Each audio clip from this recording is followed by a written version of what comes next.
تو چند ہفتے یا ایک مہینہ تک استعمال کرنے کے بعد جو آپ دیکھیں گے کہ یہ واقعی آپ کی زندگی میں اس نے حیرت انگیز قسم کا ایک اس نے آپ کو تحفہ دیا ہے۔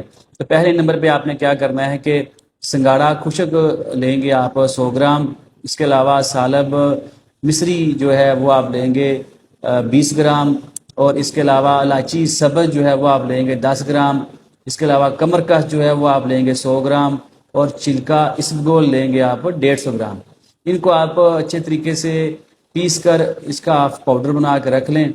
ایک گلاس دودھ دیشکی میں ڈال کر، تو جب تھوڑا سا دودھ گرم ہونا شروع ہو جائے تو یہ تقریباً ایک جو سپون ہوتا ہے کھانے والا چمچ بھر کے آپ اس میں دیشکی میں ڈال دیں، اور حسب ضرورت اس میں آپ چینی ڈال کے اس کو تھوڑا سا پکائیں تو یہ کھیر کی شکل اختیار کر جائے گا۔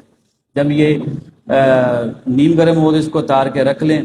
تو چاہے اس کو آپ تھوڑا سا ٹھنڈا کر کے کھا لیں یا نیم گرم استعمال کریں، دن میں کم از کم ایک دفعہ اس کھیر کا استعمال کریں، تو چند دنوں میں ہی آپ کو اس کا رزلٹ ملے گا، اور 100% رزلٹ ملے گا۔ آپ کی ازدواجی زندگی جو ہے بھرپور خوشیوں سے یہ بھر جائے گی۔ اس کے ساتھ ہی ناظرین آپ سے اجازت چاہتے ہیں۔ السلام علیکم۔